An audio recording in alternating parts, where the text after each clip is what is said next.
welcome Rebecca Hensler. She's an activist, educator, counselor, and founder of the Grief Beyond Belief Network, a community of comfort and compassion free of religion, spiritualism, and pseudoscience. Ms. Hensler majored in political activism at Brown University and earned her master's degree in counseling at San Francisco State. So now I'm going to turn the screen over to Ms. Hensler. Thank you very much, and the screen is all yours. Thank you so much. And I'm actually not going to be using any slides or anything. I'm just going to be talking today. I appreciate the lovely introduction. So usually when I speak, it feels like the way to start is with my own experience of grief and how I came to founding Grief Beyond Belief. And then I'll talk a little bit about what I've learned since founding it and what I've learned about what people who are non-believers find comforting in their grief. And I'll answer questions at the end. So hold on to your questions. So my story of grief really begins about 30 years ago. When I was in my late teens and early 20s, I came out into a LGBTQ community that was just absolutely overwhelmed with loss. At the time, it was really the height of the AIDS epidemic. And if you were part of the community, as I was, people you knew were dying all the time. And it was just this immense amount of loss, both that we experienced as individuals and that we experienced as a community.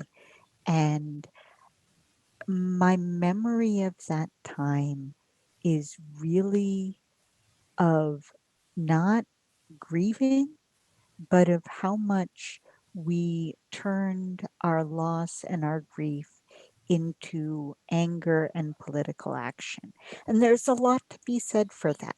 If we hadn't done that at the time, I mean, there are changes that were made in laws and regulations that had an impact on our current epidemic. Um, we accomplished a lot as AIDS activists because we took that loss and grief and let it become actions to save people's lives. And it was very powerful. But what it meant was that we really didn't ever let ourselves really feel the grief we were experiencing. Obviously, eventually the epidemic became not as bad as it was at that time because, treatments, successful treatments were developed. And but by that time, I had gotten into counseling. I had become an HIV test counselor, which at the time often meant that you were basically giving people death sentences. Because when I was an HIV counselor, I was giving their test results, but for many people, there was a lack of treatment, there were a lack of resources. It was a very terrible time. And I relatively quickly came to realize that I wanted to be able to help people at a younger age, which is how I ended up going back to school and becoming a middle school counselor. So around the age of 30, became a master's in counseling and a counselor in middle school. Um, One of the things I knew that I wanted very badly in my own life was to have children. But I had been actually informed by a doctor in my late 30s that I was not going to be able to get pregnant, or at least not without thousands and thousands of dollars in fertility care. And so I was actually really delighted when I was able to get pregnant. And uh, if I had been a religious believer, people would have been like, "Oh, it's a miracle." It wasn't a miracle. Um, some things changed in terms of my health, and I was able to get pregnant, and I was really happy with that. Only a few weeks after I found out I was pregnant, I found out my son was developing in utero with a really terrible birth defect. Um, and that birth defect's called congenital diaphragmatic hernia. He was developing with a hole in the muscle between the chest cavity and the abdominal cavity. Um, and what happens with babies with this birth defect is that their abdominal organs m- can migrate into the chest cavity, which then push the heart and the lungs over and can result in heart and lung defects, which is what happened to him. It also results in the lungs being underformed. Um, but again, not a miracle, but I did have very good health insurance because I have a great union as a school counselor, and we decided to give our son the best chance we could. Um, we knew that he would be born very sick. That we were told he had a 1 in 10 chance of living. Um, he was born actually this week in 2009. He was born on June 9th. And Jude, our son, was beautiful. He had blue eyes and red hair like me. And he was really affectionate. He liked to hold our fingers. He liked to hold anyone's fingers. It would be like his nurse, his grandparents, me, my wife. He just wanted to hold on to you. And he was really smart. You could tell he was just kind of absorbing everything. And he was fussy and he had things he liked and didn't like. He liked particular poems. He loved early Pink Floyd music. I mean, it was hilarious because he was just this really unique little guy. Um, and he was just kind of developing that sense of cause and effect, like figuring out that if he hit his mobile, he could make it swing.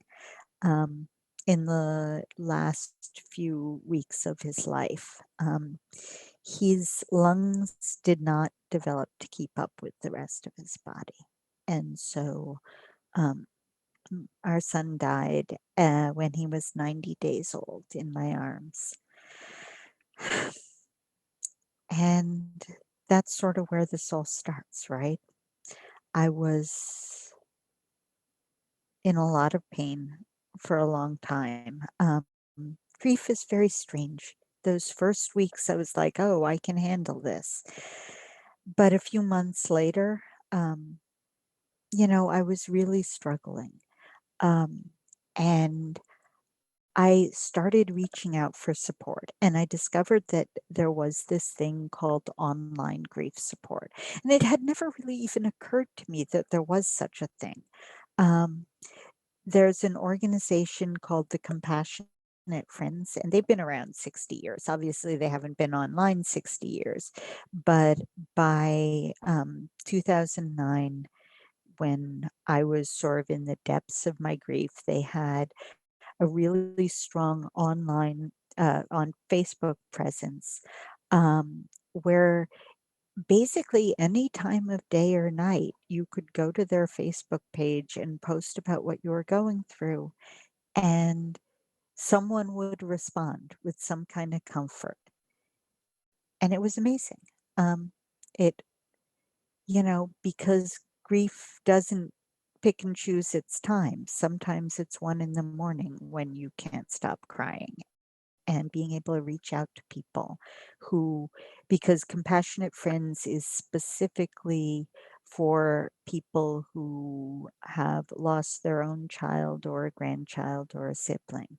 And so being able to connect with people who I had this in common with, who had mostly also lost their children, was really, really helpful to me. At the same time, it was incredibly alienating because so much of the comfort was offered in a way that was not comforting to me. It was not comforting to me to be told, your baby's in heaven. It was not comforting to me to be told, his spirit's all around you. It was really hard when I wanted to offer comfort to have people be reaching out by saying, um, my son died and he really liked butterflies and I saw a butterfly today and do you think it was a sign from him? And, you know, and then there would be 50 people commenting, yes, of course it's a sign from him. And it was really hard for me to be that skeptical person who was like, once I'd seen enough of these posts, I'm like, oh, pretty much anything is a sign to these people. This isn't like their son who died sending them a message. This is their brain, their human pattern matching brain seeing anything and saying, that's a sign from my child. Um, and it was alienating. It felt isolating. Periodically, I would talk about how I was grieving differently. And once in a while, that let me connect with someone else who was experiencing the same thing. I met a man named Cliff Schrager who was part of Compassionate Friends because two of his sons had died in a terrible car crash, his teenage sons. Um, and he was really in the depths of his grief. He had been a evangelical pastor. He had been very religious, and an important part of his evangelical community. Before his sons died, he'd always had some questions in the back of his mind, but after his sons died, um, he really stopped believing. And so not only did it help me to connect with him because it was like, oh, someone else who isn't grieving with these faith beliefs. I also started learning that as hard and as alienating as it was for me to be grieving differently from other people in this grief support community, it was 10 times, no, unmeasurable number of times worse for him because it wasn't just that there were people around him who were offering him comfort that wasn't comforting. Um, he was experiencing trauma that was being caused by people who were critical of his non-belief. It was so bad that I literally saw someone on his Facebook page tell him that his sons had died. God had taken his sons so that they would not witness their father's apostasy. Um, and this was obviously causing him this intense trauma. So at the same time, I started reading what people were writing online, people in the secular community about grief without faith, and really started seeing, wait a second, this isn't just me sitting here thinking, God, it would be nice to have something like Compassionate Friends online that was specifically for non-believers. This was like this vast community or population of people grieving without faith whose needs were not being met by conventional grief support. And some of those needs went beyond the grief needs to needing support for the trauma being inflicted on them, the way it was on Cliff. Um, and so I started as I do, thinking, well, what could I do about this? And first I was just like, well, Compassionate Friends has this Facebook page. I could start a Facebook page for parents who are grieving without religious beliefs.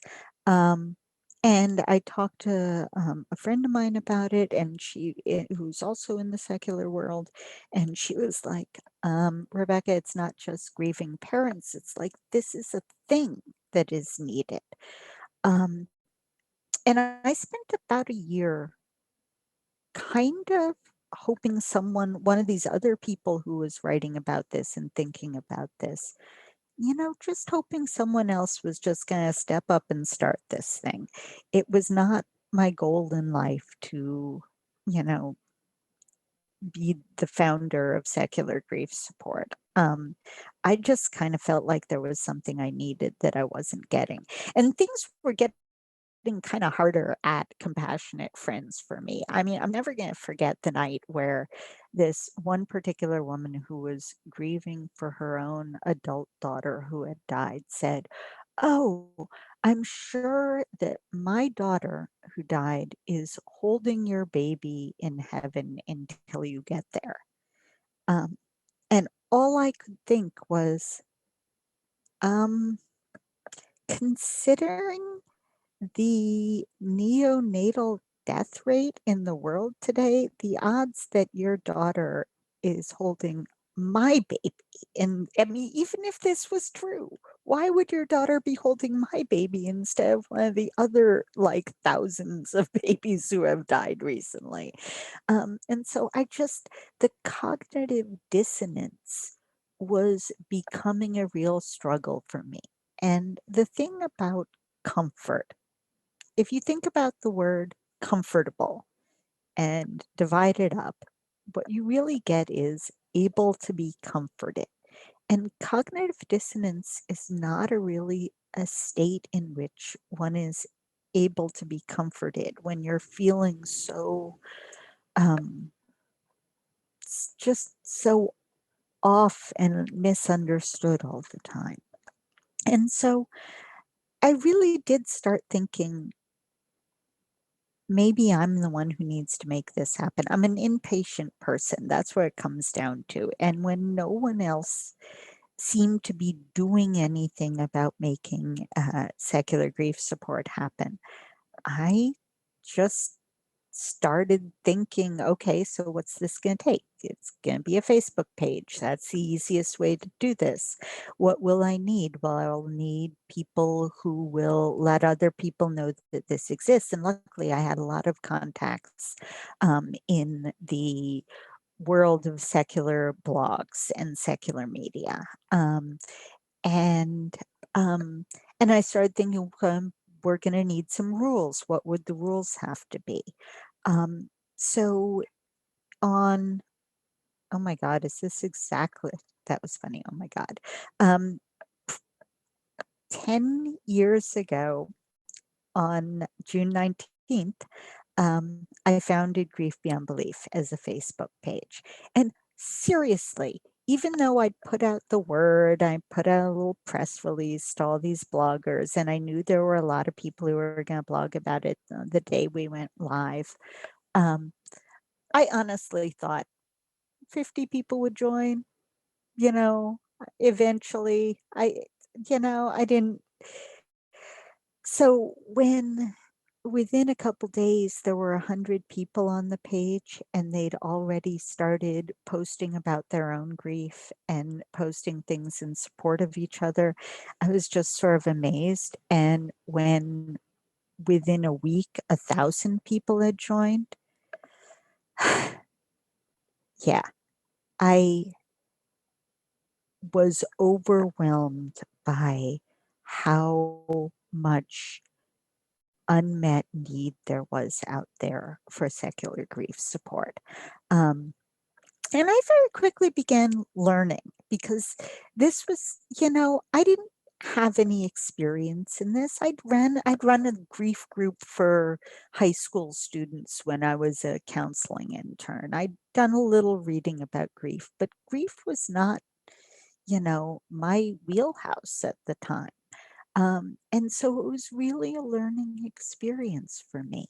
I, one, I very quickly found out that we were going to have to be incredibly clear about what we were there for and what we were about, because it turned out that not only was there this incredible need for grief support for people who had no belief in a God or an afterlife in terms of religion, there were also a lot of people who had sort of alternative spiritual beliefs who were also seeking support and said, is this for us too? So the first decision I had to make with the community, the first thing that, and this is how I started this process of getting community input for our conditions of participation. The first thing I had to do was say, do you guys want this to just be for people who are grieving with no afterlife or higher power belief? Or should this be open to people with alternative spiritualities? And overwhelmingly, people said, no, we really need a place to grieve where it is just people is just about grieving without an afterlife belief at all. And so that was the first big decision I had to make. And I've never regretted it, and we've never changed it, even when there have been people, who've said, well, this is narrow minded of you. We've had to say over and over, there's, hundreds of places on the internet to grieve with spiritual beliefs. This is literally the only place to grieve if you have no afterlife belief and no higher power, no belief in anything supernatural or pseudoscience. This is the only place we're going to keep it this way. Um, and so that was one of the first things I learned. But I also started learning about grief without faith and about what people were struggling with, and even more than that, what people were finding comfort in. That was a very powerful thing to start seeing these patterns of what was comforting to non-believers, and to start kind of, writing down and thinking about it, because no one else was really putting that information together. You know, Even a few years ago, I was participating in a panel discussion with other atheists, and heard someone who's actually, I'm not going to name who it is, but someone who's a real leader in the atheist community on the national level, saying, well, there's really, the thing about grieving as an atheist is there is no comfort. And I was like, I'm not just going to let that stand, because that is not what I've seen in our community. What I've seen in our community at Grief Beyond Belief is that there is comfort. And, you know, it's that we're not handed comfort sort of on a platter. We're not handed meaning. We're not handed, there's a reason for everything. That's this very common idea among um, believers of all kinds, is that there's this reason for everything.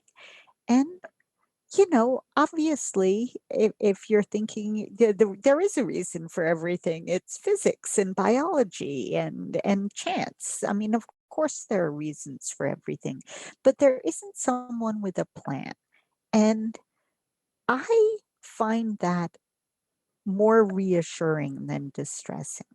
I mean, if you think about it this way, like, I would used to hear from believers all the time, well, God has a plan. You know, it's like, but you'd also hear, oh, I'm so sorry your sick baby died. God needed another angel. But then, like, if their kid lived, it's like, oh, my sick baby lived. God answered my prayers. Okay. So if God has a plan, like, if I could get a look at that plan, if sick babies is anywhere in your plan, that's not a very good plan to my mind. And so I never found this idea that there was someone with a plan and that their plan included my baby being born with a terrible birth defect. I never found that very comforting. Um, but, you can see that for many believers, there really is this way that their faith allows them to be kind of handed meaning and comfort ready made. And that's not something that I've ever seen in our community. No one's handing us meaning. And meaning making is a very important part of processing grief. There's there's all kinds of research on grief, and I'm not going to go deep into research on grief, but one of the theories does include this idea that there are sort of certain tasks that one does when one is grieving. And, that those include accepting the death as final, which is something that I think that we as non believers actually um, not find easier, but is more natural to us to accept a death as final and total. Um, but one of the final tasks of grieving is making meaning of your loss. And if you're not handed the meaning, that does mean that you have to really come up with it yourself. Um, the thing about grief is not very few people spend their whole lives grieving. A lot of the time, we're kind of walking forward through life and we suffer a loss. And it's like a chasm opens up under our feet. And, you might crank your feet a little like Wile E. Coyote style so that you don't fall. And that's that process of your brain trying to like refuse to accept the loss or to accept that the loss is complete and final. But you do fall eventually, and you kind of fall deep into this pit of grief. And the thing about religion is it kind of offers this rope. The thing about like having a afterlife belief, particularly a belief in some kind of reunification with someone who's died, is they kind of grab the rope and it keeps you from hitting the bottom of that pit. And the thing about grieving when you're a non-believer is that you don't have that rope. Or if you spent your whole life believing and then you lose that faith belief, the rope, you slip off of it. But either way, you're going to fall to the bottom of that pit. And we don't have anything to offer that keeps you from falling into that pit. What we really have in grief beyond belief is kind of offering each other, it's kind of like this is where you find the ramp up out of the pit. This is this is where you might find a ladder to get up out of this pit and to start walking forward in your life again. And it's not that everything's better and it's not that you're moving on and leaving it all behind. It's that we learn to live with grief. And we at Grief Beyond Belief have really learned a lot and teach each other a lot about how to live with our grief. Um, and that can mean a lot of different things. One of the things that means is that, you know, people who have just suffered a loss often really experience, um, what am I trying to say? When we've just suffered a loss, we experience our brain trying to keep us from feeling the intensity of the pain. Um, and so sometimes that involves some really weird stuff in your brain. That's why when someone has just died, you start seeing them everywhere And if you're a believer, that might translate into a belief that you're seeing that person's spirit. But in fact, if you're not a believer, you might feel like, wow, what is wrong with me? I don't think that this person's still alive, yet I keep seeing them out of the corner of my eye. And so when you're with other people who are grieving in a way that is skeptical, we're able to offer each other explanations. We're able to say, actually, that's really normal. You're not losing your mind, you're not sick, you're grieving, and that is something your brain does to kind of protect itself from the loss.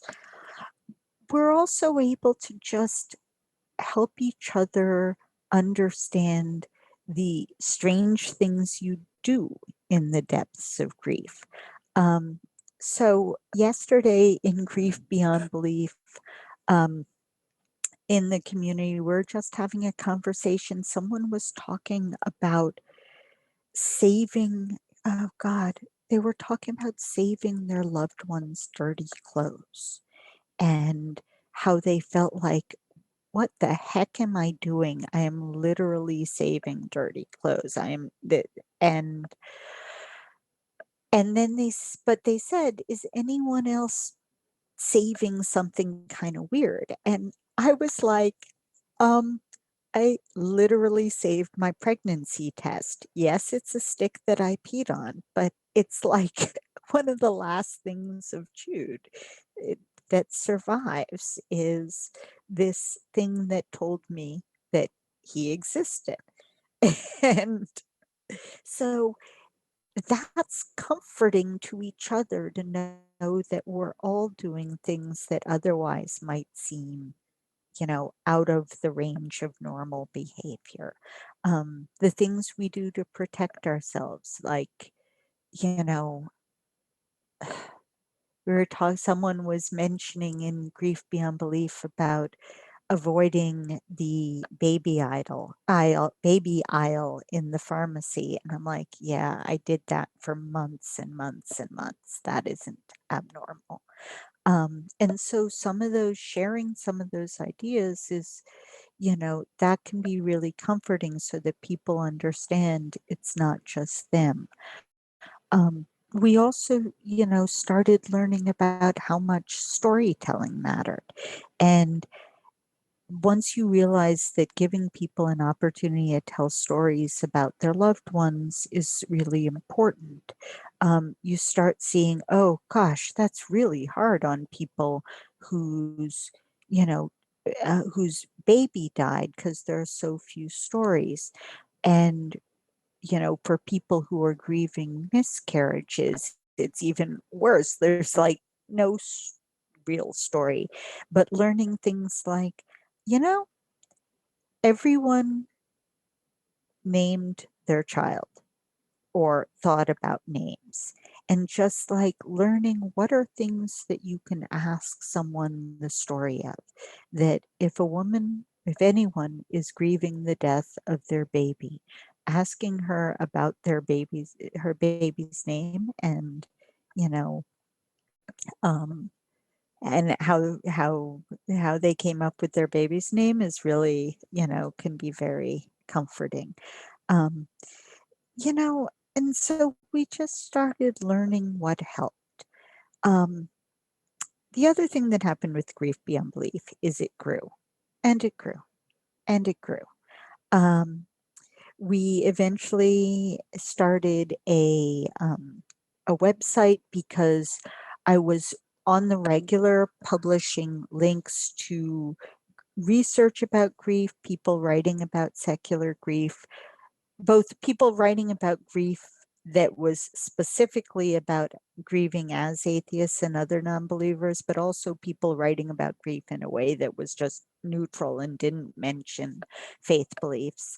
And so I was collecting, as I posted these links on the Facebook page, that was really building up and building up. And so we have a website that has a blog that's posted in intermittently, but also the world's largest library of links that are about grief and loss that have no religious or spiritual content whatsoever, and that's at griefbeyondbelief.org. Um, Facebook changed their page platform to make it less interactive, and at that point, um, we founded a closed confidential Facebook group. One of the things that had happened while Grief Beyond Belief was growing was that it was kind of taking over my life, which I discovered when a year later I finally needed to take a vacation. And I said, I need to take a break.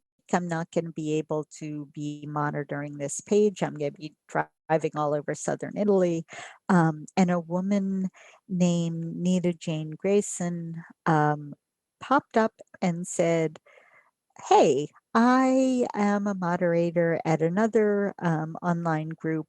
So I have moderation experience. Would you like me to take over for a couple weeks? And I was like, oh my goodness, I don't have to do this alone.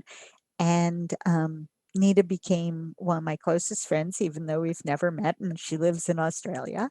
Um, and she became my co moderator. And so she and I were the ones who founded the confidential Grief Beyond Belief group. And that is where people at this time are, both seeking and offering each other peer-to-peer grief support. The group has over 6,000 members at this time. And it's hard. It's not easy. The larger it gets, the more, more frequently something goes wrong. People get frustrated with each other. Grieving people are both incredibly fragile themselves and also not always that great about being able to figure out whether something they say is going to be hurtful to someone else. And so it takes a lot of work to moderate and administrate a grief support community. We also, have a extensive process for making sure that everyone who joins the group is a good match for the group.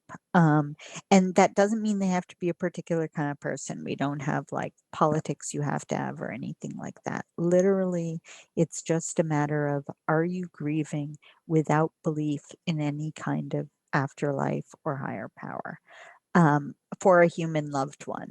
One of the other things that came up as a controversy was Grief Beyond Belief group, a place to talk about people's grief for their pets. And after hundreds of items of community input and lots of thinking. As I was mentioning right before we started this meeting, I had to write a policy that did not make anyone happy. That was sort of a policy about whether or not you could talk about pets. What we ended up coming up with was, you, in the main group, you could talk about your pet if it was in relation to your grief for a human loved one. But we also have a pet support group. We also have a group specifically for people who are grieving parents, because grieving parents tend to feel like it's not that our grief is worse. We don't compare griefs in Grief Beyond Belief, but it is different. And so we needed a space where we could talk specifically with each other. Um, but I mean, that's the amazing thing, is that this community just got bigger and bigger. Um, and, people started stepping up. So been, there's a team of people who do the work of vetting new members and moderating the group page. And it's been really incredible to see other people who are not necessarily people who are part of atheists or secular, you know, groups or communities. Often they're people who are part of the secular population, not necessarily people who, belong to an atheist group, who said, no, this is work I want to do. One of the very interesting things in Grief Beyond Belief is that it is one of the few secular communities that is predominantly female. Um, you know, although this has changed a lot in the last 10 years, certainly when Grief Beyond Belief started, um, so many atheist organizations were male dominated. And it was really interesting to see that this one organization, it was, had way more female members than male members and way more female volunteers. And so that's been a really interesting thing and an interesting dynamic. There have been, all kinds of struggles along the way, but it's been an overwhelmingly positive experience. And it's been a good experience for me in terms of my own grief. I talked a little earlier about meaning making. I mean, the thing about grieving without religious beliefs is, it is important to find a way to make meaning out of your loss. Um, and one of the most comforting ideas to a lot of non-believers who are grieving a death is what I call the ripple theory. Um, it's basically the idea that if someone, while they are living, has an impact on another person, let's say teaches them something important, and that person who was taught decides, hey, I could teach someone else this, and they teach someone else who teaches someone else who teaches someone else.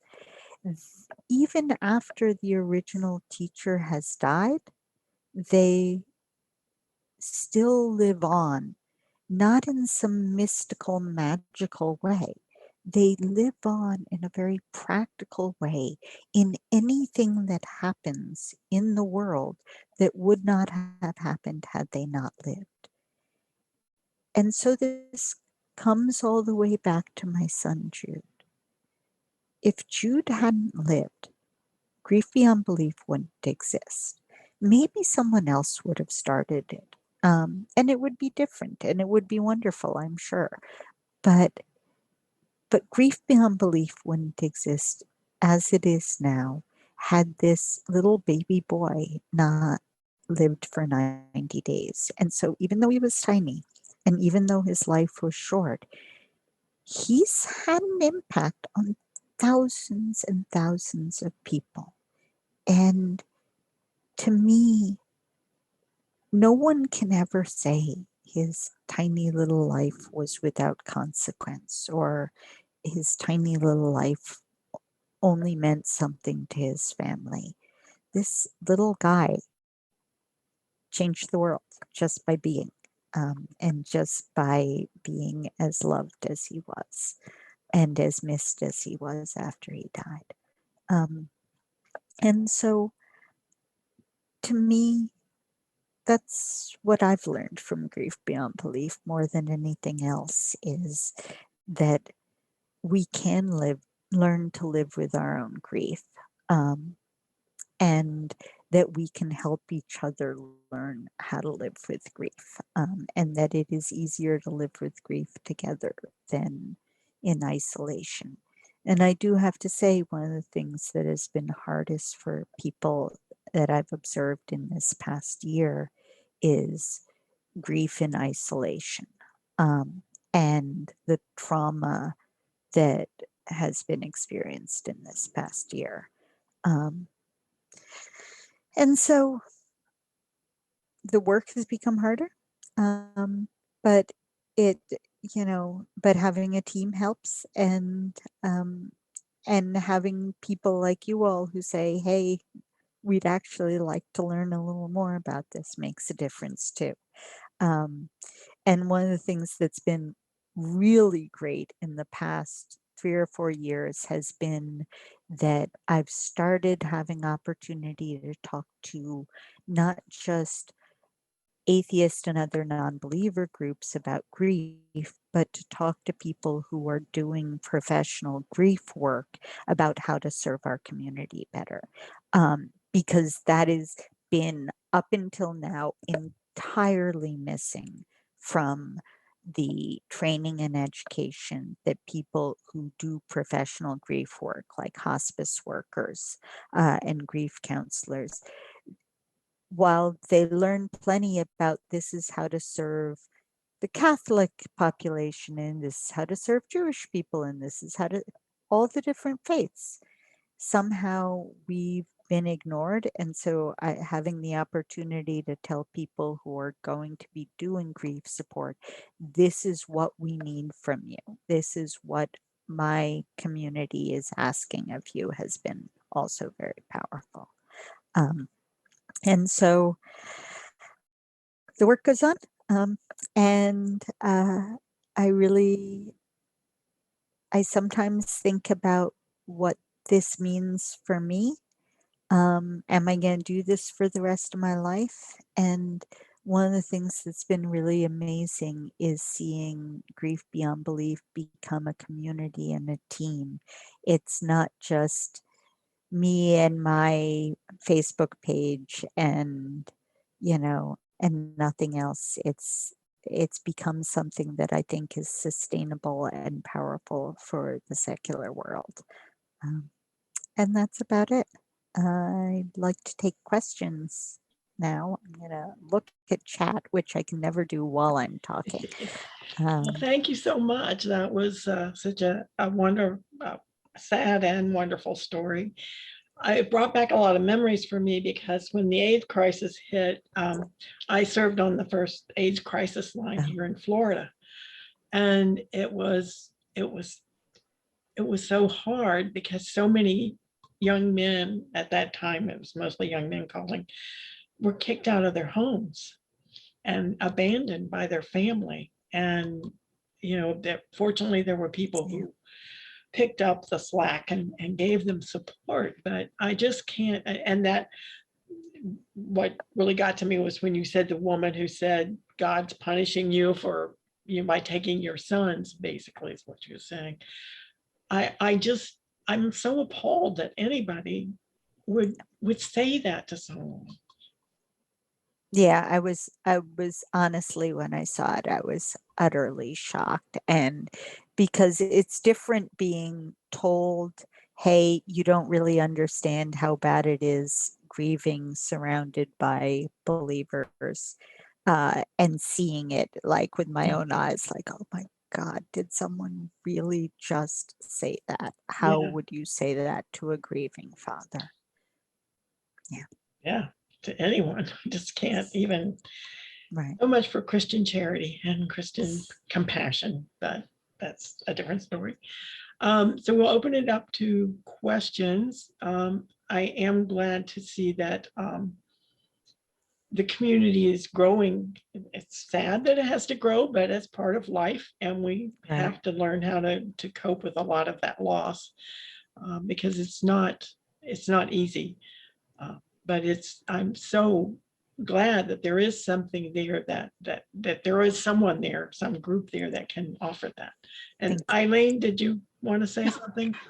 Did I do that? Oh, I was just, I think of these things as, but I'm not very good at expressing things, shortly. But anyway, I'm Irish, Catholic that was my neighborhood. And we had the best wakes when people died. That was the whole thing, was get drunk. And then the worst comments would come out. So if somebody had said to me at a wake that this is God's punishment, I would have punched them out, because that's what we would have done if, you have no anger is my first step when it comes to loss, and anger, and also, it's, I, so when I had to go to my parents' funerals and wakes, and they would always say, oh, they're in a better place and this and that. And I was like, oh, fuck you. But I had a friend call me and said my father's last wishes was that I would return to the church. Yes. Oh, yeah. I was like, and I had to hang up. And that's, like you say, anger works really well with grief, because it's like, you can't cry that much. So once in a blue moon, it's really good to get angry and then laugh at yourself afterwards. So anyway, that's all I had to say. It's a stress Thank you. relief. Just punch somebody or I, pillow. I would like to say that in the chat, Peggy Goodall has said that right-wing religious people often lead tortured lives and torture others. And that kind of reminds me when my father died and I was 10, the minister said that he was burning in hell because he drank. And I mean, who tells that to a 10-year-old? Yeah. You know, And that's honestly the thing, right? Is that while, you know, I think religious people think, well, how could you possibly get any comfort? How can anything be comforting if you're a non-believer?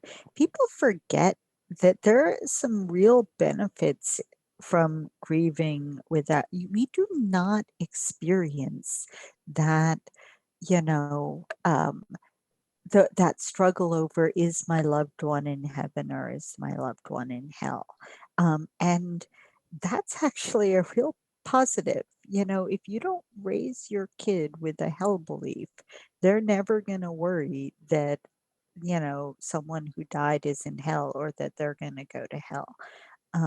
And, you know, grieving, it's not just that we don't have this, you know, cognitive dissonance. We also just don't have these scary thoughts about what happens after you die. I mean, if you believe, as I do, that after you die, you're dead, your consciousness is over, you know, you never have to worry that, you know, that someone who died is suffering, or that, you know, you can be, and you can be aware, even if the death was a painful one, that there's no consciousness to be remembering and re-experiencing that pain except those of us who are living. right. And so, you know, I think that in some ways we have a real freedom from some very frightening ideas about death. Yes. And that's true with children too, you know. I mean, children, people tell children these euphemisms that they don't even realize can be terrifying, like the whole telling children, oh, you know, the person who died went to sleep. There's actually plenty of evidence that a lot of children then get afraid to go to sleep themselves because they're afraid that if the way that, yeah, if what happened to their grandma is that they went to sleep and never woke up, then they're scared that's gonna happen to them Yeah. too. So it does turn out that being as honest as possible in language that a child can understand is often actually much better for kids. Jem Peterson, you have a comment or a question? Yes, I do. Well, I found your discussion to be extremely provocative and interesting. Can't hear you, Jem. I say I found your discussion to be extremely provocative and interesting, and I think we're going to have a pretty good discussion out of all this. But do you think that, in the main, the problem with our society, and with most human societies, if not all, is our reluctance and inability to accept the fact of our own mortality? We cannot. That's why we have enormous social institutions like churches, for instance, in the first place, because they're supposed to be dealing with some of our more intimate personal problems, and often they simply substitute fantasies for those Hmm. problems. Um, so, what do you think? What can we do uh, along with what you are doing, which I think substantially improves the prospects of people learning to accept the fact of their mortality? Uh, what else can we do? I think that's a complicated question because I think that we have to remember that we, the culture that we live in is not a universal culture. You know, different cultures all over the world have different ideas about death and different ideas about what happens when you die and why people die. And I'm it doesn't seem to me that problems disappear when you have a more realistic, less faith-based idea about death. Um, I do think that, we could have a much healthier attitude towards death than we do in our society. I think that there could be um, more of a tendency to, I think we could be better at accepting death as part of life, basically. Um, and, you know, I also personally, philosophically, think that, you know, a humanist approach to living makes dying easier. I was diagnosed just a couple years after my son died. I was diagnosed with multiple sclerosis. And I vividly remember when I first got that first tentative diagnosis. Um, and one of the first things I thought was, well, you know, I've accomplished a huge amount in life.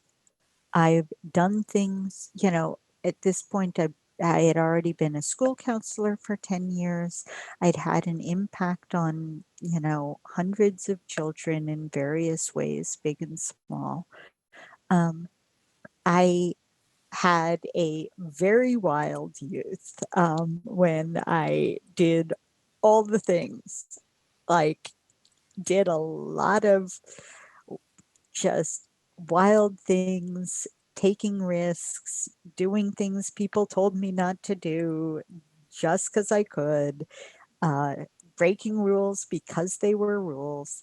And so, having lived this life of having done a lot of things that gave me a lot of pleasure and were a lot of fun, and having done a handful of things that I think would have a lasting impact on the world, it made it way easier to hear, we think you have a disease that might kill you. Um, and so I honestly think that a humanist approach to life, where you say, this is the life you have, you got to make some good use of it. You got to do something with it that makes things better in some way for people even after you're gone. And you got to have as much fun as you can, and and cook good food and go interesting places and talk to interesting people. Um, you put all that together, and it makes the idea of dying a lot easier to deal with. And so I do think that we could be healthier as a society. But I personally think a big part of that is helping people understand that if you if you made good use of your life, then it's easier to let go of it.